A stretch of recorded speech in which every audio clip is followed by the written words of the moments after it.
तो केस का नाम है Charanjit Singh Ahluwalia versus union of India. एकदम रिसेंट जजमेंट है, 2023 में पास किया गया है। ये केस डील करता है MWPSC एक्ट 2007 से। इसका फुल फॉर्म है, अगर आपको पता नहीं है तो, maintenance and welfare of parents and senior citizens act 2007। Petitioner father के जो प्रॉपर्टी थे उसको हड़प लिया गया था दो नालायक बेटों के द्वारा। इस एक्ट का सबसे चर्चित एकदम कंट्रोवर्शियल सेक्शन है सेक्शन 23। अब matter of fact is that mister Ahluwalia के 4 बेटा और 4 बेटियां थे। इनमें से 2 नालायक बेटे थे। ये दोनों ने मिलकर फादर के प्रॉपर्टी को फ्रॉडुलेंट तरीके से, धोखाधड़ी के तहत प्रॉपर्टी को अपने कब्जे पर ले लिए थे। एकदम शातिर तरीके से, चालाकी से प्रॉपर्टी के पेपर्स के ऊपर साइन करवा लेते हैं और बाहर जाकर के बोलने लगते हैं पापा ने गिफ्ट किए हैं, पापा ने गिफ्ट किए हैं। और अभी एक बार ट्रांसफर हो जाने के बाद फिर क्या, खाना पीना देना सब कुछ बंद। उस टाइम उनका उम्र हो रहा था 97 ईयर्स।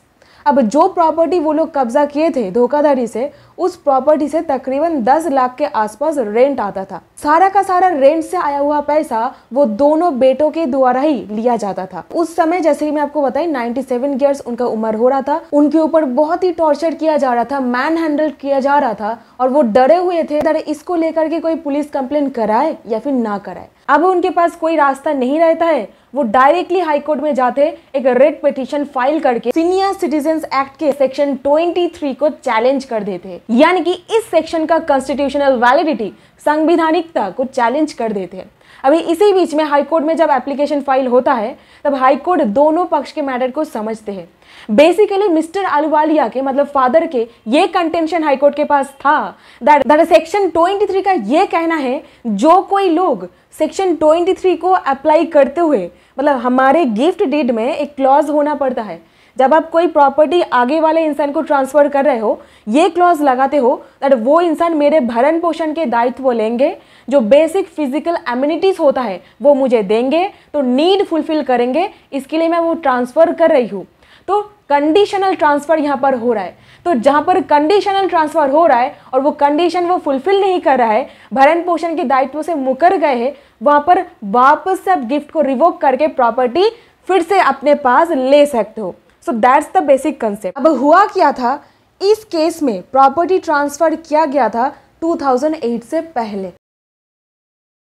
और 2008 को मैं क्यों हाईलाइट कर रही हूँ, क्योंकि सीनियर सिटीजन एक्ट 2008 से ही लागू हुआ था, सबके ऊपर इसका फोर्स चालू हुआ था। और ऑनरेबल हाई कोर्ट अपने जजमेंट पर बोले जहां पर कोई प्रॉपर्टी कोई इंसान के नाम पर हो रहा है 2008 से पहले, यानी कि ये एक्ट लागू होने से पहले, कोई भी प्रॉपर्टी वापस नहीं मिलेगा। प्रॉपर्टी एक बार गया है तो गया है, क्योंकि ये सेक्शन का कोई भी रेट्रोस्पेक्टिव इफेक्ट नहीं है। जो सीनियर सिटीजन्स प्रॉपर्टी एक बार ट्रांसफर कर चुके हैं, ये एक्ट फोर्स में आने से पहले उनका कुछ भी मदद नहीं किया जा सकता है इस एक्ट के अंदर। इस केस में ऑनरेबल केरला हाई कोर्ट के ये जजमेंट को रेफरेंस पर लिया गया और यहाँ पर बोला गया था दैट ये एक्ट का उद्देश्य है सीनियर सिटीजन्स का वेलफेयर करना, इरेस्पेक्टिव ऑफ द ऑब्जेक्ट। मतलब ऑब्जेक्ट क्या है, वेलफेयर करना। और डोनी यानी कि जिनको प्रॉपर्टी मिल रहा है उनका इंटरेस्ट को कोई भी क्षति ना पहुंचाते हुए। तो जो सारे लोगों का प्रॉपर्टी एक बार ट्रांसफर हो गया है उनको कुछ भी नहीं किया जा सकता है,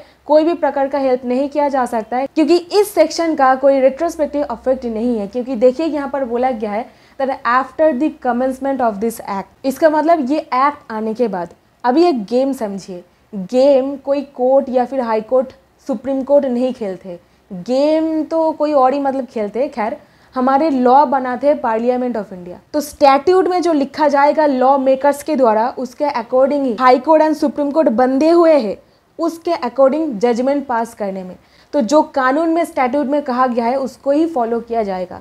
सो सीनियर सिटीजन एक्ट में कहा गया है ये, तो इस हिसाब से प्रॉपर्टी वापस उनको नहीं मिलेगा। So that was the judgment. हालांकि इसका ऑब्जेक्ट है सीनियर सिटीजन्स का वेलफेयर करना, बट फिर भी डोनी का जो इंटरेस्ट है, यानी कि जिनको प्रॉपर्टी मिल रहा है उनका जो इंटरेस्ट है उनको कोई भी क्षति नहीं पहुंचाना। इस हिसाब से लेजिस्लेचर का जो कॉन्शियस इंटेंशन था, ये एक्ट लागू होने के बाद ही जो सारा ट्रांसफर होगा उसके ऊपर लागू होगा, तो इसको ही फॉलो किया जाएगा। और article 226 of the constitution of India को लागू करते हुए स्ट्रक डाउन नहीं करेंगे, सेक्शन 23 वैलिड ही रहेगा। तो नो रेट्रोस्पेक्टिव अफेक्ट। तो आई होप इस वीडियो को देख करके या फिर समझ करके आपको कुछ पॉइंटर्स मिला होगा।